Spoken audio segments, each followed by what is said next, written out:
Hi, Miss Silva and my fellow friends. Welcome to our presentation today. My name is Ting Yang. My name is Anson. My name is Nicole. My name is Yuni.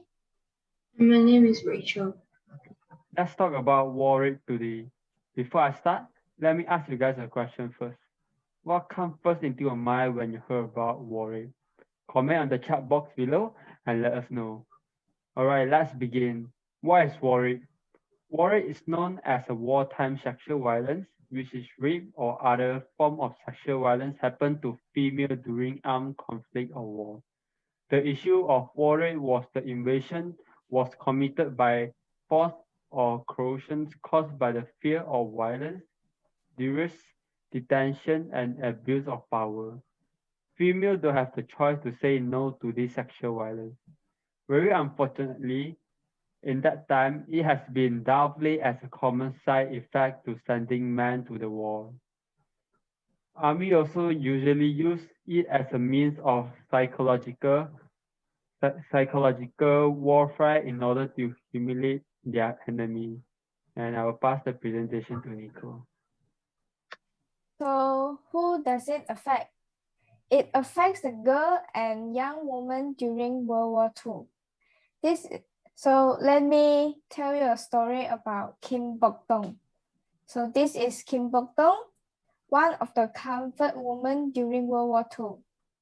When she was only 14 years old, the Japanese soldier has tricked her by telling her that they are going to bring her to a factory to make clothes for the Japanese soldier. So she agrees and go with them. But instead, she was being shipped to a comfort station in Guangdong, along with 30 other girls. The girls that are with her are all around the age of 18 to 20 years old, and she's the youngest among them. When Kim Bok-dong has arrived to the comfort station, she was brought to a room to examine her body. And after that, she was being raped by the Japanese soldier. And this is how her life is inside the comfort station.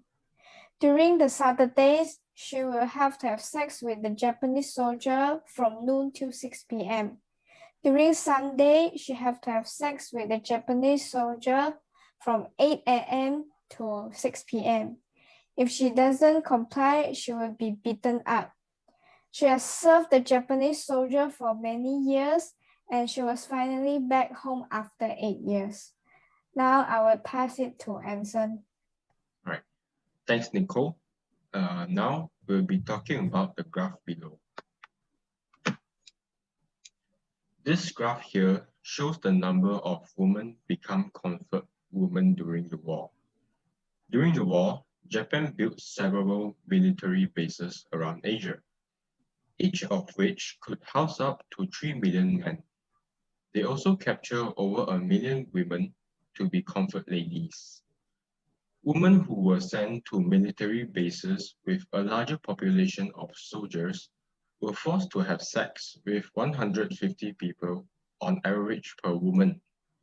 You can just imagine how awful and brutal the Japanese soldiers were during the war. Many women died as a result of sex-related overbleeding, and some chose to commit suicide so that they would not have to suffer again. These statistics were found by three historians named Ikuhiko Hato, Yoshihaki Yoshimi, and Su Ziliang. They found this statistic between 1993 and 1999. And now I'll pass it to Rachel to talk about the impact towards victim and the society. Thank you. Firstly, I'll be talking about the impact on victims. Survivors will often suffer physical consequences, including physical trauma, sexually transmitted diseases, and pregnancy, where the children conceived would experience negative social pressures and are shown to be vulnerable to malnutrition and lack of education. Studies have also found that up to 3/4 of survivors were impacted by conditions such as PTSD, anxiety, and depression. Furthermore, on the impact on society, Former soldiers or militia members who were victims may continue to commit domestic violence and rape after the war against their wives and children. These crimes were also often left unpunished, so children would learn that these crimes of sexual violence is acceptable, causing regressive violent customs and practices to reappear, which can make other forms of gender-based violence common. Now I'd like to pass the time to you. Now I'm going to talk about how does war rape affect our understanding of gender equality. There is no gender equality for women during the war. Women have to suffer sexual violence according to their races, appearance, so on. Some women might even die due to gang rape. But for men, they do not need to suffer from sexual violence. As a result, it shows that sexual violence against women is very common during the war. And gender equality do not have any value during the war. Lastly, during the war, women have no power and rights to say no against sexual violence. Thank you. Thank Thank you. you. And Thank you. thank you.